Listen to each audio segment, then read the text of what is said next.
Imagine this. An HOA patrol keeps trespassing on a black homeowner's property, climbing his fence again and again. But one night, he's ready. Because this time, the fence is electrified. What happened next shook the entire neighborhood, and even brought down the HOA board. Derek Lawson had lived on Willow Creek Lane for nearly 6 years, and in that time, he had come to know his neighborhood all too well. The manicured lawns, the carefully pruned hedges, and the spotless sidewalks were the pride of the Homeowners Association, or so they claimed. But for Derek, a successful IT consultant and one of the few black homeowners in the community, life in Willow Creek was anything but peaceful. It wasn't the rules that bothered him. He paid his dues, trimmed his grass, and kept his property up to code. What unsettled him was the constant harassment from the so-called HOA patrol. Unlike other residents, Derek seemed to be their favorite target. Every week, someone from the patrol found a reason to bother him, whether it was a supposed oil stain on his driveway, a too visible trash bin, or even the color of his holiday lights. But the final straw came when Derek noticed something far more invasive. One afternoon, while sipping sweet tea on his porch, he saw 2 HOA patrol members climb over his back fence, clipboards in hand, as if they had a right to invade his property. His stomach tightened with anger. That fence wasn't just wood and nails, it was a boundary, his line of privacy. When he confronted them, the patrol leader smugly replied, "We're just inspecting for violations. If you've got nothing to hide, you shouldn't mind." That night, Derek couldn't sleep. The audacity of their actions replayed in his mind. He realized they weren't going to stop, not unless he made them, so he came up with a plan. The next time they tried to climb his fence, they'd get a shocking surprise. The morning after the patrol's intrusion, Derek sat at his kitchen table, sipping strong black coffee while staring at the fence through his back window. The patrol had treated his yard like it was some kind of open playground, and the disrespect burned in his chest. He wasn't just angry, he felt violated. His phone buzzed. It was his best friend, Marcus, a former army electrician who now worked in home security. Derek told him everything, the patrol scaling his fence, the smug look on their faces, and their dismissive words. Marcus whistled low. "Man, they think they own you," Marcus said. "That's not just an HOA issue, that's trespassing. You could press charges." Derek considered it, but he knew how the HOA board worked. Most of them were retired busybodies who looked out for each other. Filing a complaint would only drag out for months. He wanted something more immediate, something that would make the patrol think twice before ever stepping foot on his property again. That's when Marcus half joked, "You know, we could always run a little current through that fence. Won't kill anyone, but it'll make them rethink their life choices real quick." First, Derek laughed, but then the idea stuck. An electrified gate. Not dangerous, just enough voltage to shock anyone foolish enough to climb over without permission. Derek's porch could become his front row seat to watch the patrol get a taste of their own medicine. That afternoon, Derek drove to the hardware store. As he browsed through wires, insulators, and solar-powered battery kits, a grin spread across his face. He wasn't just building a fence anymore, he was building a lesson, and this time the HOA patrol wouldn't forget it. Derek cleared his Saturday schedule and got to work. The sun was barely up when he rolled up his sleeves, dragged his toolbox out to the yard, and began laying out the supplies. He had studied enough electrical schematics the night before to know exactly what he was doing. Safety first. He wasn't about to build something that could actually harm anyone. His plan was simple, a low-voltage current, strong enough to deliver a stinging jolt but nothing lethal. The first step was reinforcing the gate. He lined the top with discrete copper wiring, wrapping it tightly and securing it with plastic insulators. Then, he connected it to a solar-charged battery system he mounted behind a row of shrubs. From a distance, it looked like nothing had changed. But he knew the moment anyone tried to climb, the surprise would travel straight through their hands. As he worked, neighbors strolled by, offering polite waves. Some looked curious, but no one asked questions. Derek kept his answers vague. "Just some improvements," he said with a casual shrug. He didn't want word getting out, not yet. By late afternoon, the setup was complete. Derek tested the gate with a pair of insulated pliers. A sharp snap echoed, followed by a faint crackle. Perfect. He chuckled to himself. That evening, Derek settled into his porch chair with a cold drink, feeling more relaxed than he had in weeks. He kept his eyes on the fence, half hoping, half expecting the patrol to return. He didn't have to wait long. As dusk fell, a flashlight beam flickered just beyond his yard. Then came the familiar sound of scuffling shoes against wood. They were back, and this time the trap was waiting. Derek leaned back in his porch chair, his drink sweating in his hand, as two shadows crept closer to his fence. He recognized them instantly, Mr. Simmons and Mr. Clark, the self-appointed enforcers of the HOA patrol. Clipboard warriors by day, trespassers by night. "Keep the light down," Simmons whispered harshly. "If we catch him with another violation, the board will fine him again." Clark grunted, boosting himself onto the fence. His hand gripped the top rail, right where Derek had threaded the copper wire. "Sap! Ah!" Clark yelped, tumbling backward into the grass with a thud. His flashlight rolled across the yard, its beam dancing wildly. Simmons froze, wide-eyed. "What the hell just happened?" he hissed. Clark scrambled to his feet, shaking his stinging hands. "The fence is live. He wired it." From the porch, Derek sipped his drink and called out casually, "Everything all right over there, gentlemen?" The patrolmen whipped their heads toward him, caught like raccoons in a spotlight. Simmons tried to compose himself, puffing up his chest. This is against HOA regulations. You can't electrify a fence," Derek smirked, "and you can't trespass on private property. But here we are." Clark muttered under his breath, still rubbing his palms. Simmons tugged at his arm. "Come on, let's go. We'll deal with this at the meeting." The two stumbled away into the night, grumbling and glancing back nervously. Derek chuckled, leaning back in his chair. The trap had worked perfectly. For the first time in months, he felt in control. But he knew one thing: the patrol wasn't finished. They'd be back, and next time they wouldn't come quietly. By Sunday morning, the entire neighborhood was buzzing. The patrol hadn't kept quiet about what happened. Clark's outburst, "That man wired his fence," had spread like wildfire across Willow Creek. Derek woke up to an email from the HOA board. The subject line read, "Mandatory emergency meeting. Attendance required." He smirked. They wasted no time. That evening, the clubhouse was packed. Residents filled every chair, their whispers bouncing off the walls. At the front sat the board members, Mrs. Porter, the stern HOA president, Simmons, and two others who looked just as self-important. Clark sat off to the side, his hands wrapped in bandages for dramatic effect. Mrs. Porter banged the gavel. "This meeting has been called to address a dangerous violation committed by one of our homeowners, Mr. Derek Lawson." All eyes turned to Derek as he leaned back calmly in his chair, unbothered. Simmons jumped in, his voice trembling with a mix of anger and embarrassment. "This man electrified his fence. He put the entire neighborhood at risk. Clark could have been seriously injured." Derek stood, his voice steady. "Correction. I secured my private property against trespassers. Your patrol had no authority to climb my fence in the first place. If you had respected my boundaries, none of this would have happened." A ripple of murmurs spread across the room. A few neighbors nodded in agreement. Others whispered anxiously. Mrs. Porter narrowed her eyes. "Mr. Lawson, your actions are reckless and will not be tolerated. We will be issuing fines." Before she could finish, Derek raised a hand. "And I'll be issuing my own complaint. Trespassing, harassment, invasion of privacy. You may want to reconsider before this becomes a legal matter." The room went silent. For the first time, the board looked rattled. The tension in the clubhouse was thick. Derek's words had landed harder than any gavel Mrs. Porter could slam. For years, the board had ruled the neighborhood with intimidation and endless fines. Now, one homeowner had stood up to them, and others were beginning to stir. A woman in the back raised her hand. "Excuse me, but why exactly were Simmons and Clark climbing his fence at night? That doesn't sound like an inspection to me." Murmurs of agreement rippled through the crowd. Simmons flushed red.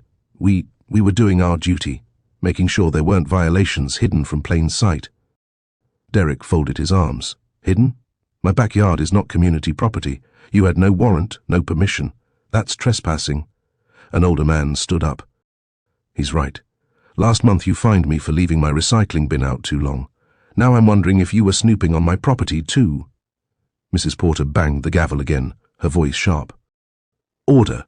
This is not about the patrol. It's about Mr. Lawson's reckless behavior." But the damage was done. The room was split. Half the neighbors seemed outraged at Derek, but the other half whispered their support.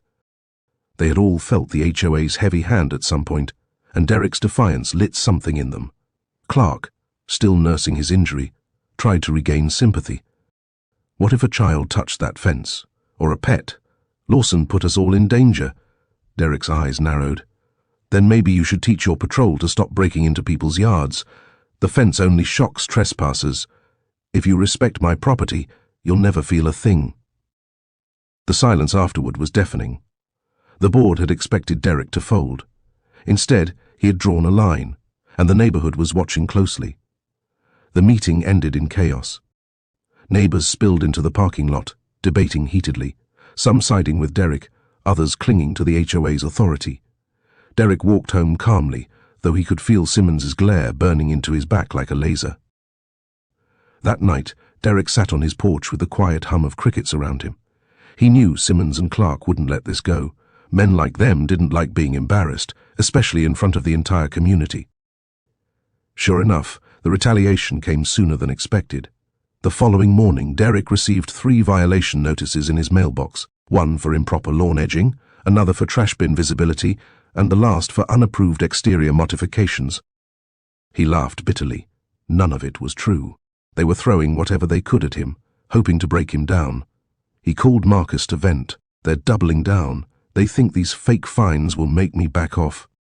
Marcus chuckled darkly. Sounds like they're scared. You got under their skin. Don't let them win, D. Document everything. If this goes to court, they'll bury themselves. Derek took his friend's advice. He began snapping photos of his lawn, his trash bins neatly tucked away, and even the fence itself. He started a folder labeled evidence. Later that evening, as he mowed his perfectly trimmed grass, he noticed Simmons's car creeping slowly past his house. The patrol leader lowered his window just enough to smirk. Derek didn't flinch. He turned off the mower, stared directly at Simmons, and then calmly tapped the top of his fence, where the wires still hummed with energy. Simmons. Smirk faltered. He sped off, tires squealing. Derek smiled to himself.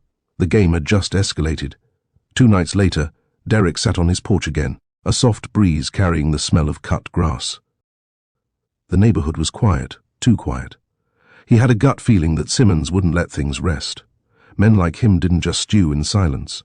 At midnight, his instincts were proven right. The crunch of footsteps echoed near the fence line. Derek dimmed his porch light and leaned forward in his chair, watching. 3 figures moved through the shadows. Simmons, Clark, and another patrol member Derek didn't recognize. They carried flashlights, but this time they were being careful, their beams kept low. Careful, Simmons hissed. Don't touch the top rail. He's got it wired. Derek's jaw tightened. They weren't just inspecting this time, they were plotting. One of them pulled out a pair of wire cutters and pointed at the copper lines. From his porch, Derek cleared his throat loudly. Evening, gentlemen. The patrol froze, caught mid-act. Clark swore under his breath. Simmons tried to bluff. We were just checking on a possible safety hazard. Derek leaned back casually, his voice calm but sharp. Trespassing again, this time with tools. Do I need to call the police, or are you going to leave quietly? The third man shifted nervously. Simmons, maybe we should go. But Simmons' pride wouldn't allow it. He jabbed a finger toward Derek. This isn't over. You can't turn this neighborhood into a fortress. The board will shut you down. Derek raised his phone, the camera light blinking red. Say that a little louder for the recording. That was enough. The 3 men scrambled away, their plan foiled. Derek exhaled slowly. The fight had crossed into dangerous territory, and now he had proof. The next morning, Derek sat at his dining table with his laptop open. He replayed the video he had captured the night before. Simmons, Clark, and the 3rd patrol member caught red-handed with wire cutters in the dark. Their voices were clear, their intentions undeniable. He transferred the footage into his growing evidence folder, alongside the photos of his lawn, bins, and property. Piece by piece, he was building a case strong enough to crush the HOA's harassment once and for all. Marcus dropped by, sipping coffee as Derek showed him the files. Man, this is gold, Marcus said. You've got them dead to rights. If they push you again, you don't even need to argue. Just hit play. Derek nodded but stayed cautious. Yeah, but the board will still try to spin it. They'll claim they were protecting the neighborhood. I need to be airtight. No loopholes. Later that day, a knock rattled his front door. Mrs. Porter herself stood there, arms crossed. Simmons lurking just behind her like a sulking guard dog. "Mr. Lawson," she began curtly, "we've received complaints about your aggressive behavior toward the HOA patrol. We'll be issuing another fine for harassment and unsafe property modification." Derek didn't argue.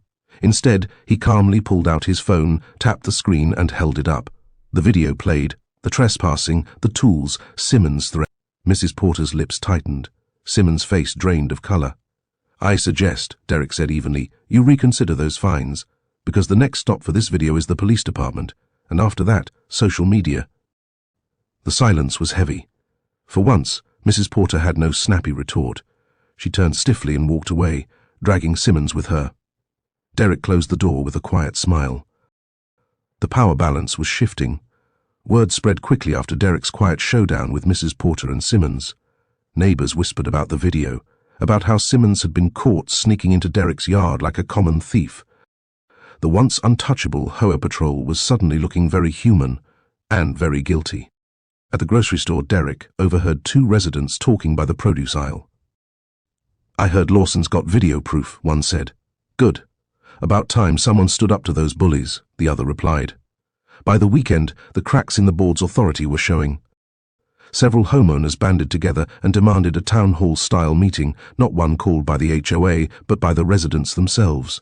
Derek was invited as the unofficial guest of honor. When he arrived, people clapped him on the back, thanking him for doing what they hadn't dared.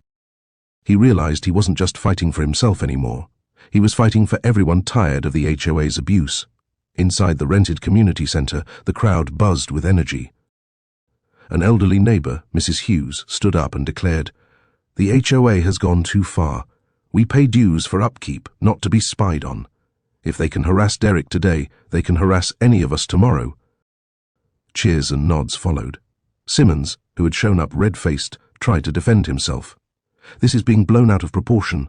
The board is only enforcing rules." But he was drowned out by groans and jeers. For the first time, the patrol wasn't feared. They were mocked. Derek raised his hand, calming the crowd. "I'm not asking for special treatment. All I want is respect for my property, the same respect every homeowner deserves. If the HOA can't honor that, then maybe it's time for new leadership." The room erupted in applause, and Simmons looked like he was about to boil over. The following week, the HOA board called for another official meeting, this time in the clubhouse, but the tone was different.